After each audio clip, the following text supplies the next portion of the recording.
हाँ, तो मेरे प्यारे बच्चों, मेरे न्यूज़ चैनल पर आपका स्वागत है। इस चैनल के माध्यम से आज हम लोग लेके आ चुके हैं, यानी यहाँ पे क्लास 10 का वैसे क्वेश्चन पेपर लेके आ चुके हैं जो आपको यूपी बोर्ड में देखने को मिलने वाले हैं। यानी कि यदि आप भी यहाँ पे 2026 में यूपी बोर्ड का एग्जाम देने जा रहे हैं प्यारे बच्चों, तो सभी क्वेश्चंस को देख कर जाना, एक भी क्वेश्चंस को नहीं छोड़ना। जितने भी क्वेश्चंस बताएंगे सभी पेपर में देखने को मिलने वाले। जो आपका सब्जेक्ट होगा हिंदी का पेपर होने वाला है मेरे प्यारे बच्चों, यानी हिंदी का वैसे क्वेश्चन पेपर लेके आ चुके जो आपके बोर्ड में 100% देखने को मिलेंगे। अब मैं जितने भी क्वेश्चन बताऊं सारे के सारे मोस्ट वीवीआई क्वेश्चन होने वाले जो आपके बोर्ड यहाँ में रहने वाले हैं, जो कि 100% यहाँ से क्वेश्चन डायरेक्टली आपको देखने को मिलने वाला है। तो सभी क्वेश्चन को देख कर जाना, एक भी क्वेश्चन को नहीं छोड़ना मेरे प्यारे बच्चों। यहाँ पे देखिए लिखा गया 108 या BA का पेपर होने वाला है।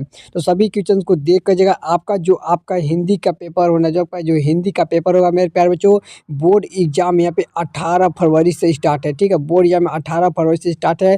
तो 18 फरवरी का मोस्ट वायरल क्वेश्चन पेपर लेके आ चुके, तो सभी क्वेश्चन को देख जाएगा।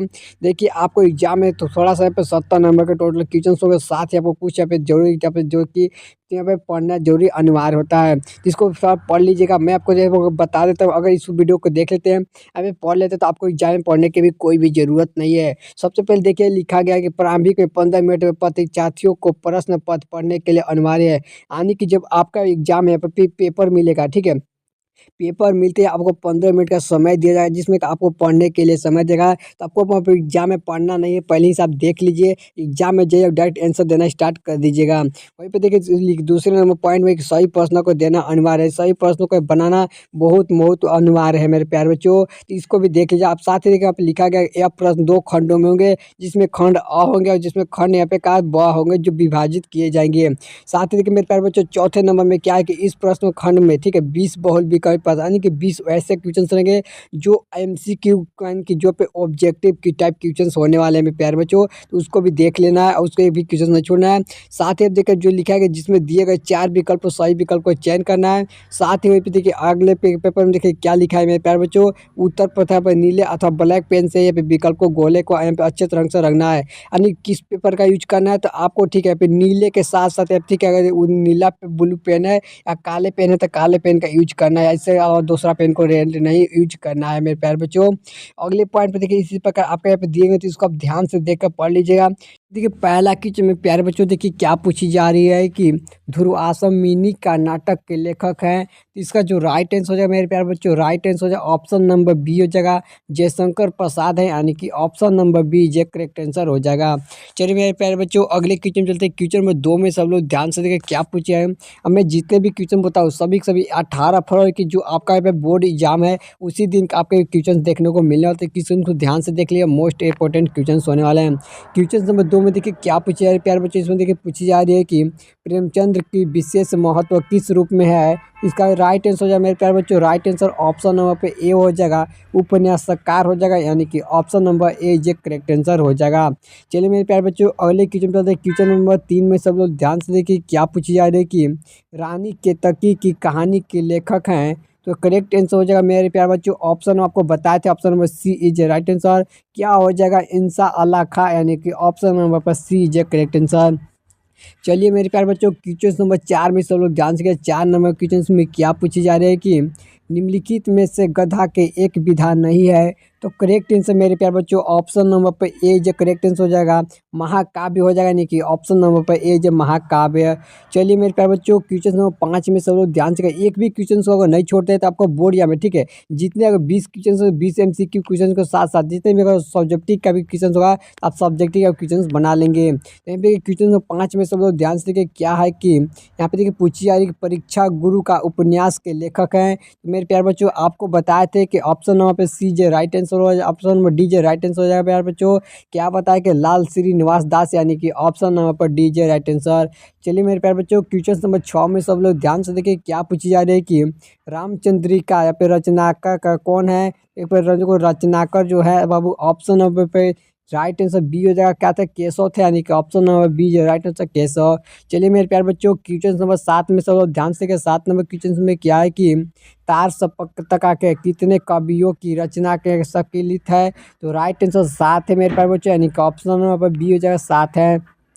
चलिए क्वेश्चन नंबर 8 में सब लोग ध्यान से देखें प्यारे बच्चों। 8 नंबर क्वेश्चन में क्या है कि यहाँ पे पूछी जाए कि द्विवेदी का युग का नाम किस पर पड़ा। तो राइट आंसर हो जाएगा मेरे प्यारे बच्चों ऑप्शन नंबर सी हो जाएगा महावीर प्रसाद, यानी क्या हो जाएगा कि त्रिवेदी हो जाएगा, यानी कि option number C is right answer. चलिए मेरे प्यारे बच्चों क्वेश्चन नंबर 9 में सब लोग ध्यान से 9 नंबर क्वेश्चन में ध्यान दीजिएगा क्या पूछी जा रही है कि कुरुक्षेत्र के रचनाकार हैं। तो मेरे प्यारे बच्चों आपको बताए थे ऑप्शन नंबर क्या है रामधारी सिंह दिनकर थे, यानी कि ऑप्शन नंबर पर डी इज राइट आंसर। चलिए मेरे प्यारे बच्चों क्वेश्चन नंबर देखिए हमसे क्या पूछी जा रही है। यहाँ पे देखिए क्या पूछी जा रही है कि बिहार में ठीक है किस भाषा का काव्य की रचना यानी कि जो यहाँ पे रचना की गई है। तो सबसे बिहार में सबसे पहले जो रचना की ब्रज भाषा के, यानी कि ऑप्शन नंबर पे ए इज राइट आंसर ब्रज भाषा। चलिए मेरे प्यारे बच्चों क्वेश्चन नंबर 11 में सब लोग ध्यान से देखिए क्या पूछी जा रही है कि हास्य का रथ का यहाँ पे अस्थाई भाव है। तो मेरे प्यारे बच्चों आपको बताए थे हास होता है, यानी कि ऑप्शन नंबर पर डी जे राइट आंसर होगा हास। चलिए मेरे प्यारे बच्चों क्वेश्चन नंबर देखिए क्या पूछे 12 नंबर चौपर में ध्यान से दिखेगा। इस क्वेश्चन से पूछी जा रही है कि चौपाई के प्रत्येक चरण में मात्रा होती है। तो आपको 16 होती है प्यारे बच्चों, यानी कि ऑप्शन नंबर पर बी जो करेक्ट आंसर है 16 होती है। मैं जितने भी क्वेश्चन बता रहा हूँ मोस्ट वीवीआई जो आपको बोर्ड या हमेशा देखने को मिल रहा है, और इस बार भी देखने को सभी क्वेश्चन को देख जाए, एक भी क्वेश्चन को नहीं छोड़ना है मेरे प्यारे बच्चों। क्वेश्चन नंबर 13 में देखिए हमसे क्या पूछा जा रही है कि यानी कि प्रिस्पर पास का कि सरिस का मंडल किस पंक्ति का अलंकार है मेरे प्यारे बच्चों। तो right answer option number C हो जाएगा उपमा, यानी कि ऑप्शन नंबर सी जो राइट हो जाएगा उपमा। चलिए मेरे क्वेश्चन नंबर 14 पे चलते हैं। क्वेश्चन नंबर 14 में सब लोग ध्यान से देखिए क्या पूछा है कि पंचवटी प्रयुक्त समास है। तो मेरे प्यारे बच्चों ऑप्शन नंबर द्वंद्व समास है, यानी कि ऑप्शन नंबर पर सी जो राइट आंसर द्वंद्व समास है। चलिए मेरे प्यारे बच्चों क्वेश्चन नंबर 15 में चलते हैं। क्वेश्चन नंबर 15 में हमसे क्या पूछी जा रही है कि गंगा का पर्ववाची शब्द है, लेकिन जो गंगा नदी है उसका यहाँ पर पर्ववाची पूछी जा रही है। तो मेरे प्यारे बच्चों ऑप्शन नंबर क्या हो जाता है ऑप्शन नंबर बी जो करेक्ट आंसर जलयान, यानी कि ऑप्शन नंबर पर बी जो करेक्ट आंसर। चलिए मेरे प्यारे बच्चों क्वेश्चन नंबर 16 पे सब लोग ध्यान से 16 नंबर क्वेश्चन में क्या है कि अभिमान प्रयुक्त उपसर्ग है। तो अभिमान जो है अभी है, यानी कि ऑप्शन नंबर पर बी जो करेक्ट है। उपसर्ग की बात की जाती है फिर शुरू वाला जो अभी हो जाएगा मेरे प्यारे बच्चों। इसको याद है कि जब भी उपसर्ग की बात है तो जो शुरू में आता है उसी को हम लोग कहते हैं उपसर्ग बोलते हैं। तो ऑप्शन नंबर बी हो जाएगा अभी। चलिए मेरे प्यारे बच्चों क्वेश्चन नंबर 17 में सब लोग ध्यान से 17 नंबर क्वेश्चन में क्या है कि द्विंद शब्द की चतुर्थी विभक्त जो कि एक वचन है अब पुल्लिंग का रूप हो क्या होगा मेरे प्यारे बच्चों। तो ऑप्शन नंबर सी हो जाएगा तस्मस्त हो जाएगा, यानी ऑप्शन नंबर पर सी इज करेक्ट आंसर। चलिए मेरे प्यारे बच्चों क्वेश्चन नंबर 18 में से लोग ध्यान से देखिए क्या पूछा जा रही है कि पद का परिचय के दृष्टि से पद कितने प्रकार के होते हैं मेरे प्यारे बच्चों। आपको बताए थे जो प्रकार के होते हैं आपके ऑप्शन नंबर पर बी हो जाएगा 4 प्रकार के होते हैं, यानी कि option number B is right answer 4 प्रकार के होते हैं। चलिए क्वेश्चन में हमसे ध्यान से देखिए क्वेश्चन में हमसे क्या पूछी जा रही है 19 नंबर क्वेश्चन में है कि कर तो आज का यहाँ पे क्या है तो प्रधानता होती है। तो राइट आंसर मेरे पास बच्चों कर्ता का हो जाएगा, ऑप्शन नंबर पर क्या हो जाएगा बी जो राइट आंसर कर्ता का। चलिए अगले क्वेश्चन 20 में तो ध्यान से देखें कि भाषा की सबसे छोटी इकाई होती है। मेरे प्यारे बच्चों जो भाषा की सबसे छोटी इकाई होती है अक्षर होता है, यानी कि ऑप्शन नंबर डी हो जाएगा। तो ऑप्शन नंबर डी को सब लोग राइट कीजिए अक्षर। तो ऑप्शन में देखिए आपसे पे अगले तो यहाँ पे देखिए खंड जो ब में आपको प्रश्न दिए गए इसको ध्यान से देखिए, इसको पढ़कर यहाँ पे गद्यांश दिए गए हैं, इसको ध्यान में पढ़कर इस पहला में देखिए क्या पूछी जा रही है कि उपयुक्त गद्यांश का संबंध लिखना है। दूसरा में कि हमारे देश का प्रमाण क्या है, और तीसरा में है कि रेखीय अंश की व्याख्या करना है, यानी कि रेखीय अंश की व्याख्या कीजिए। इस प्रकार 3 क्वेश्चन पूछे जाएंगे जिसमें कि तीनों क्वेश्चन 2-2 नंबर वाले क्वेश्चन होने वाले हैं। तो इस पर देखिए साथ ही देखिए लिखा रहेगा अथवा में आपको क्वेश्चन अगर वो पसंद है वो बना लीजिए, नहीं तो आपको दूसरा क्वेश्चन जो अथवा में लिखा इसको ही बना सकते हैं, 2 में से एक ही क्वेश्चन बनाने हैं। तो चलिए मैं आपको यहाँ पे देखिए पहला 1, 2, तीनों का आंसर दिखा जो पहला गद्यांश का आंसर है। तो इसका देखिए आंसर देखिए क्या देखिए पहला गद्यांश का तो क्या पूछा गया था उपयुक्त गद्यांश को संबंध में लिखना है। देखिए हमने इसका आंसर कैसे लिखना है कि प्रस्तुत गद्यांश की हमारी पाठ्य पुस्तक के गद्य खंड में से संकलित है जो डॉक्टर राजेंद्र प्रसाद द्वारा रचित गई भारतीय संस्कृति मानक निबंध का उद्भव है। तो इस प्रकार मेरे प्यारे बच्चों इसका क्वेश्चन नंबर पहला का आंसर हुआ। क्वेश्चन नंबर 2 में देखिए हमसे पूछा गया था क्या पूछा गया था, हमसे पूछा गया था कि हमारे देश का प्रमाण जो प्राण है वो क्या है। तो देखिए हमसे गद्यांश में लिखेंगे गद्यांश के अनुसार कि गद्यांश के अनुसार संस्कृति अथवा सामाजिक जो पे क्या है सामूहिक चेतना ही हमारे देश का क्या था प्रमाण है। तो इस प्रकार क्वेश्चन नंबर 2 का हुआ। क्वेश्चन नंबर प्यारे बच्चों क्वेश्चन नंबर 3 में देखिए हमसे क्या पूछा गया था कि रेखीय अंश की व्याख्या कीजिए। इसका देखिए उत्तर में हम लोग लिखेंगे कि यानी कि इस कथी के गद्यांश के अनुसार लिखना है कि लेखक का यह कथन है कि जब भारत जैसी विशाल और का विभिन्नतापूर्ण देश को एक सूत्र में विकट विरूपण वाली शक्ति हमारे संस्कृत और चेतना की ही एक नैतिक शक्ति के आधार पर गांधी जी ने देशवासियों को नई नई चेतना नई चेतना और जागृत और जो है बुद्धिमान जीवों को साथ मिलाकर यानी कि जनसभा धारणा की क्रांति के लिए तैयार किए थे। तो इस प्रकार के यहाँ पे क्वेश्चन नंबर 3 का आंसर। तो मैंने आपको पहले ही बता था जो यहाँ पे अथवा में आपको दिख रहा है अथवा के आंसर देके आपको दिखाते हैं जो यहाँ पे अथवा में लिखा गया था। अगर यहाँ पे ये वाला गद्यांश बनाना चाहते हैं तो इसको ही बना सकते हैं, इसको पढ़ के बनाना है। पहले देखिए क्या पूछा है कि उपयुक्त गद्यांश का संबंध लिखना है।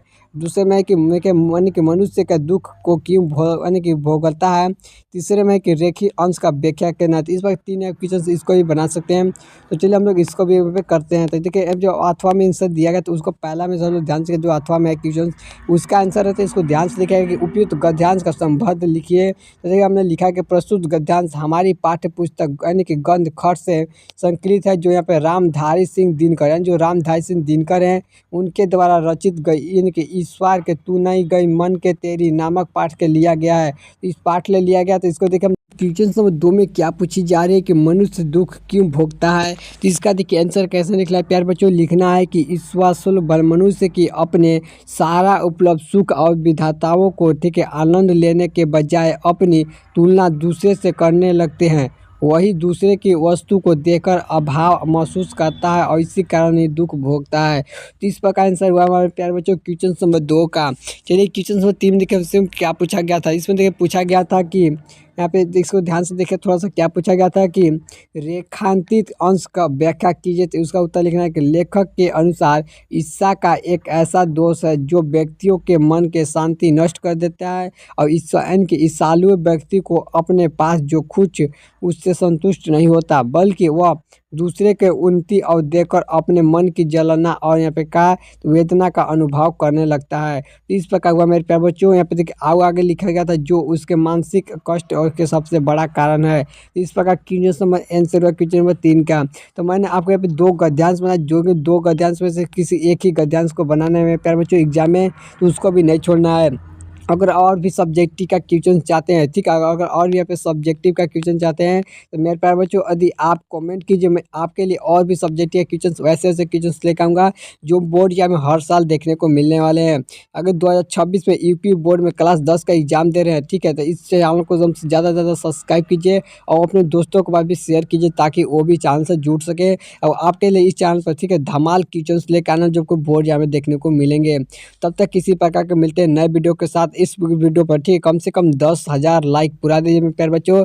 10,000 लाइक आते तो मैं आपके लिए और भी शानदार वीडियो लेके आने वाले हैं। तब तक मिलते हैं किसी नए वीडियो के साथ।